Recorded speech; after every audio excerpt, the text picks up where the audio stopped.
Hi, I'm Dr. Emeka Kanebi, a medical doctor and health promoter. This is Healthy Today, the Docuseries. In this episode, we speak to ladies who have had the experience of pregnancy. We go in depth to understand what was it before they got pregnant, when they found out they were pregnant, their pregnancy journey, and the then after, just after having her baby. In this episode,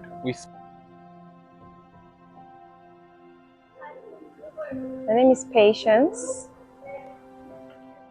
Well, it was just a great experience because, of course, that was my first time ever being pregnant. So, 13 years ago, that was in July, I just noticed, something was just different. So we decided to do a check, and I did use the strip. So I just did the strip test, and came out positive, and I decided to go do a blood test. And we did a blood test. It was also positive, just to be double sure.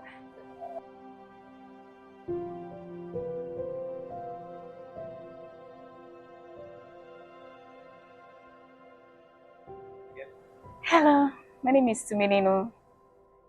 The last time I was pregnant was 2021. Yes, 2021. Yes, that was the last time I was pregnant.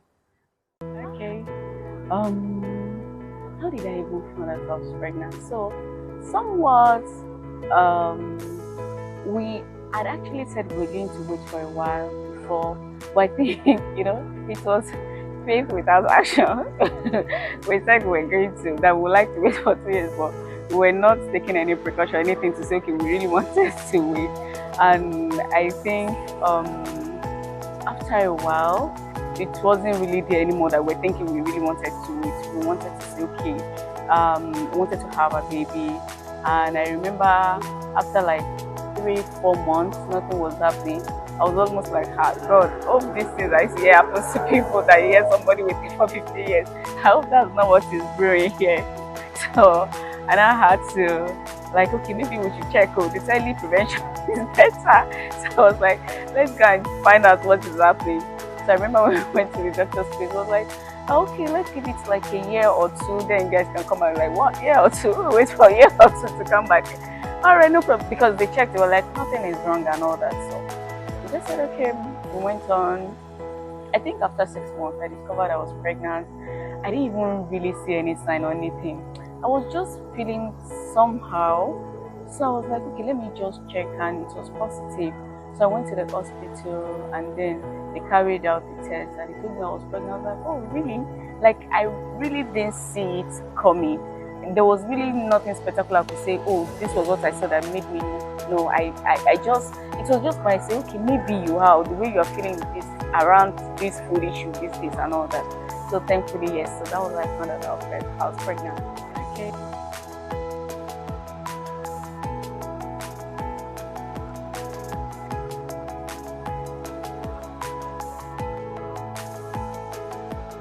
My name is Morenike.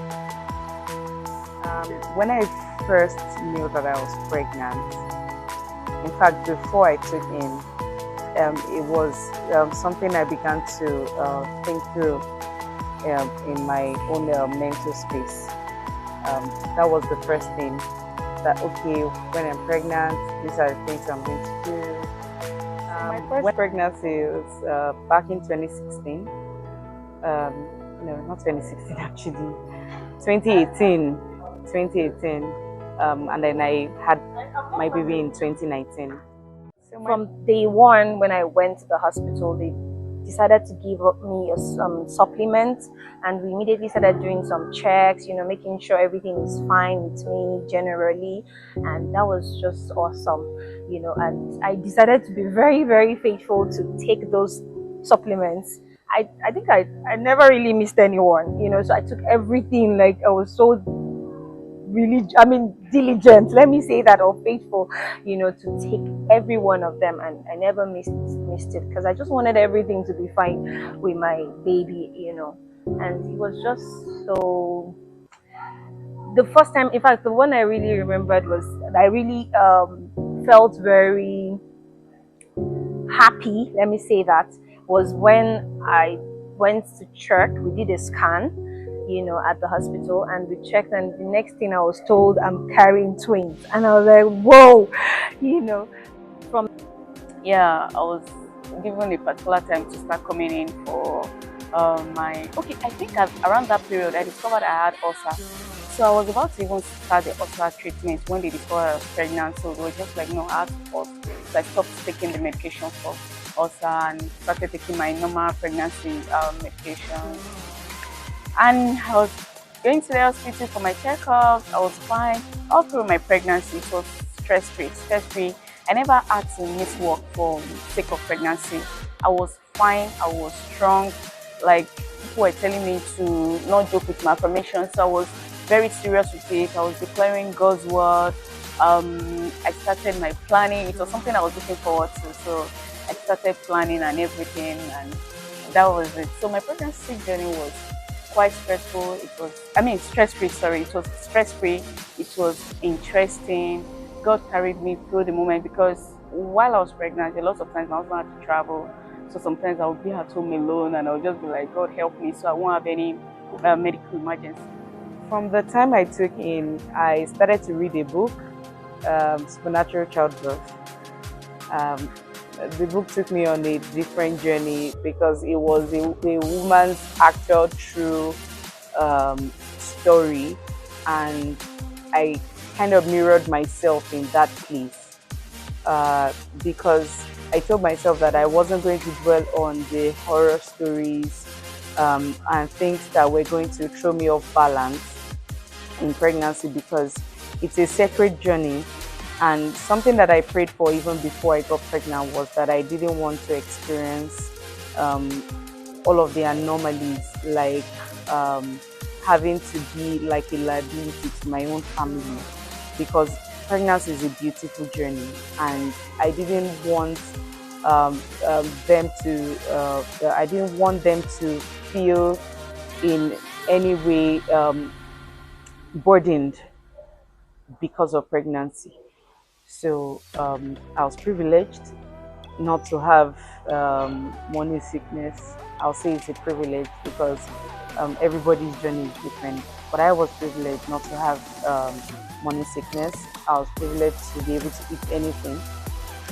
I think the only thing that was out of place for me was mint. I'd been at a meeting and they had served us a mint flavored thing, and then that upset me just within minutes. It set me off amongst everyone, and then the owner of the restaurant had to get me rose water and all of that things, and it was just very early in my pregnancy, and I loved every feel that came with it. I loved the flutters that came with it. I loved the fact that I had to carry myself in a certain way. I loved the privileges that it gave as well. It came with a lot of privilege, so people are giving it preferential treatment. Please sit here. Please, can you shoot for that pregnant woman and all of that? So even for my second pregnancy journey, I was writing some professional exams at those points, and I would say they didn't drill me. They did, to be honest. But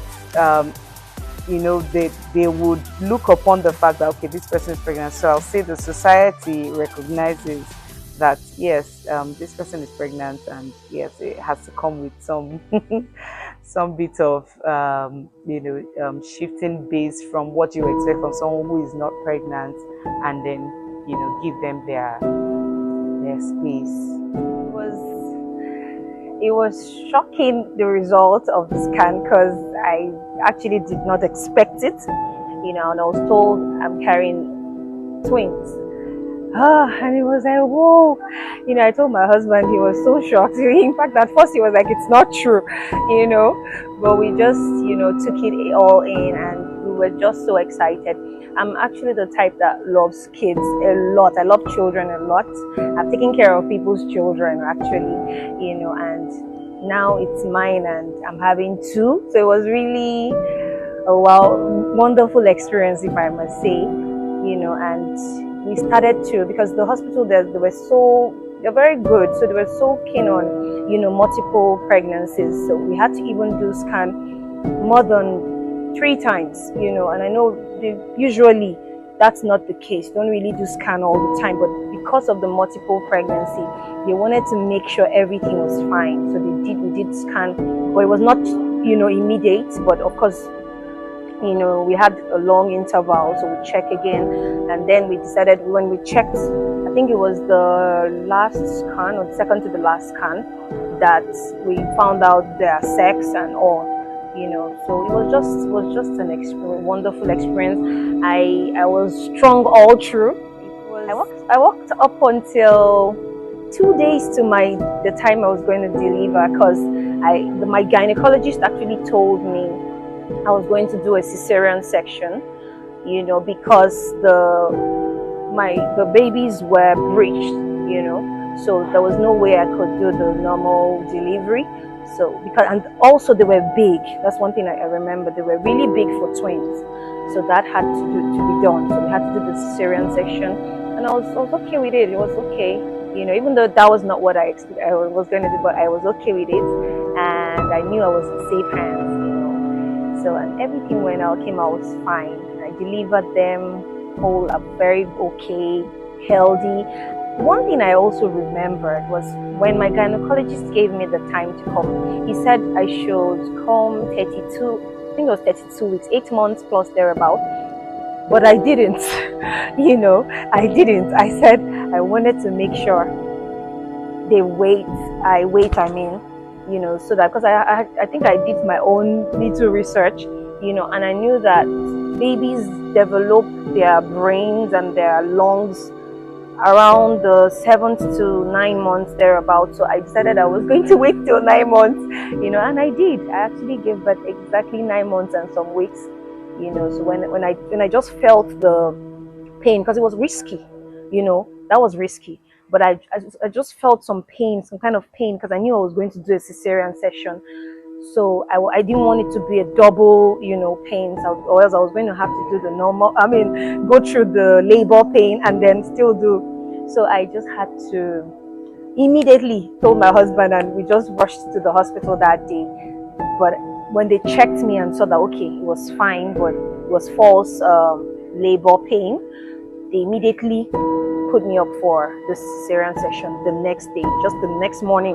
That was when I gave birth to my 2 beautiful boys. I think the part that started now somewhat getting me anxious was when it was almost time to, I think I was like around 7 to 8 months, and so I went for my medical assessments, that kind of examination and all that. So the gynae that was attending to me now told me that the baby had just breached, and I will have to do some exercises to get the baby to come back to the normal positioning, that if not, it will have to be CS. And I wasn't really sure I wanted CS that time, so I was really like, now why would this baby? And then it was based on his analysis, it was more like, at this age that, at this stage that this baby breached, it's not possible for the baby to come back again, so I should just be planning towards that. So he asked me to do some kind of exercise and all that. I think he even sent me the video on YouTube. I never, because then I was going for a particular work deployment, so I was not ready to, not like I was not ready, I wanted to do it, but I think my body was not just in the position to do that.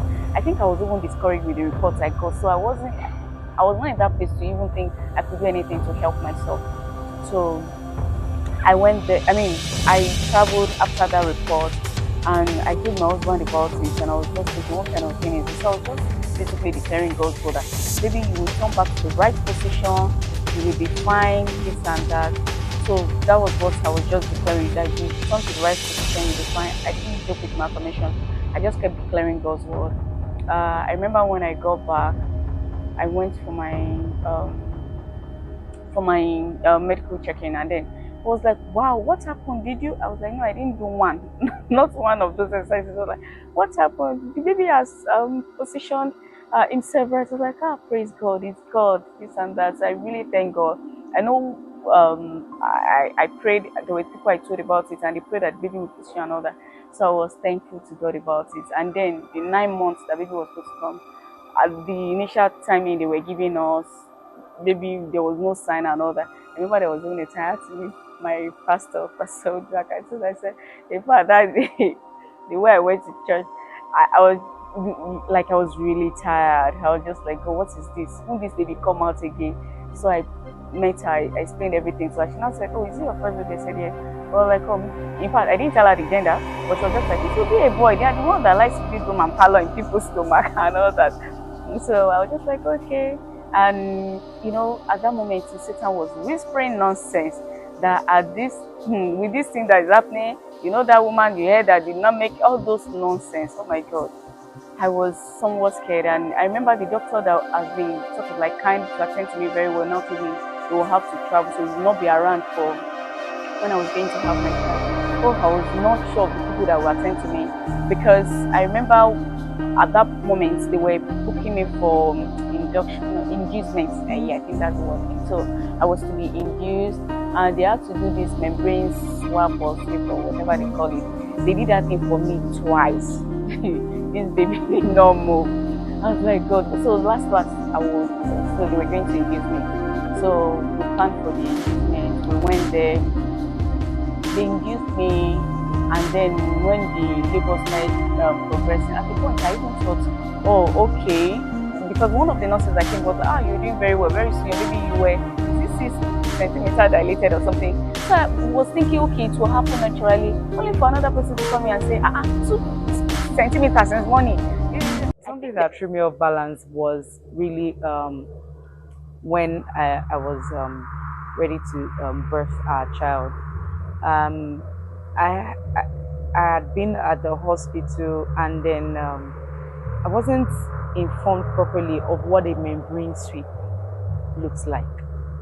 It was my first experience, but it was a very bitter one.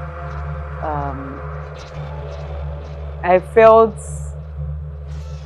a little violating for me, I'll be honest. It felt like, because I always like to mentally process things before I take it on, even if it's going to be painful, because females generally have a good threshold for pain. But because my cervix wasn't getting dilated in a quick succession, I'd been recommended to take a membrane sweep, but I didn't know what it would look like. And so that first membrane sweep I could say it was even painful than the birth experience for me. It was painful. It wasn't pleasant. But the birth experience, just having the doctors and the nurses say, don't shout. I think that was really good. That was good prepping, that you don't have to shout. When it's time for you to push, it was just give very good firm pushes, and that was beautiful for me. They attended good to me as well, and I wish that of course there were some things that didn't happen, but yes, I'm averagely happy, yes, about the experience. I think for me, really, if my next pregnancy, I think I'll want to really plan out the way the process is going to look like, so that I'm in a full glare of some of the things that happened. But my second baby was much better. Well, cesarean section, I was told actually I would have a cesarean section, and being something quite new as at that time, how many years back? That's 12 years back. I did my own research, and one thing that helped me again was my husband said something, because he's well read. Like, my husband knows. In fact, we used to just jokingly say, are you sure you're not a doctor? But he knew, and he was like, don't worry, it's fine. And my doctor at Dent was one of the very good doctors in the hospital that I used as at then. and he just told me and gave me some advice that it was okay, especially for the fact that I was having twin births. And I remember, coming from my family, my mom, oh God, she had it just easy, natural birth. Even there was a time, I think my immediate brother was actually giving birth to in her car, just driving to the hospital herself, so it was just so easy those days. We hear of all those stories, and, having to be cut open, and, but I was just told everything that it would just be okay. And the I don't know the way the hospital did it then. It was way better than the ones I heard of. Some people would tell you, oh, they haven't even gotten, they haven't healed from that, the stitch and all that. I just felt safe, and I felt at peace, knowing the hands that were involved, people that were involved, and I just trusted that God would take control, that everything would just be fine. That's how I went in for the cesarean. Yeah.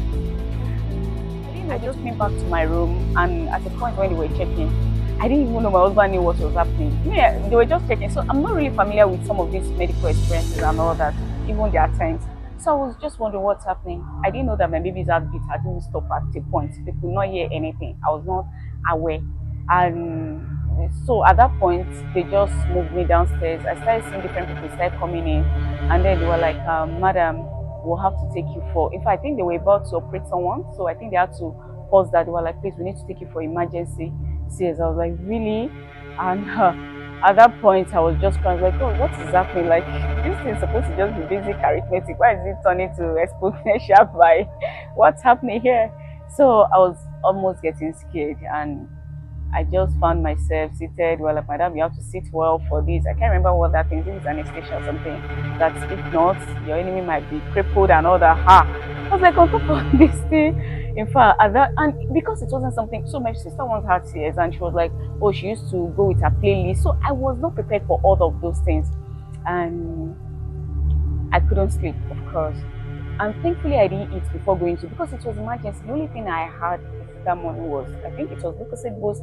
I was like, let me take this to give me energy to push and all that. So when I laid on that bed, I noticed something started coming from down. I was really scared. I thought maybe it was blood. It was coming uncontrollably. And apparently it was the drink I had that was just coming from my nose, from everywhere. I was trying to call the nurses. No one could hear me. I was really scared. The people around me, they didn't allow my husband to come in. So I was really scared of what is this that is happening. I didn't know this. Satan was just a bastard. He kept talking nonsense. And at a point, I thought I was strong, but I discovered that. And thank God, I think I'm way in a better place now that there are people I could talk to around this. That period, I didn't really have people I could talk to around some of these things. So it was more like just me and my husband. I was on that journey with only the word I hear from the altar and all that. So it was just like that. I really thank God. The operation went well.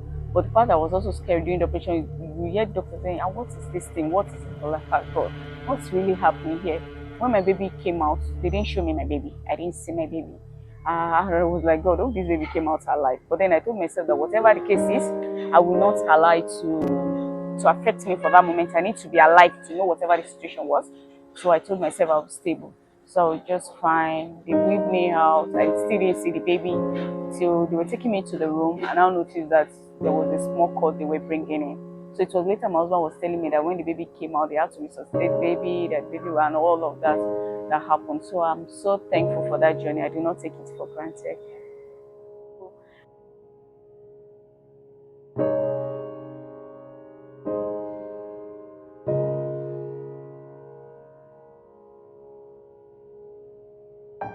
Healthy Today, the docu-series has been brought to you by Health Innovate Plus.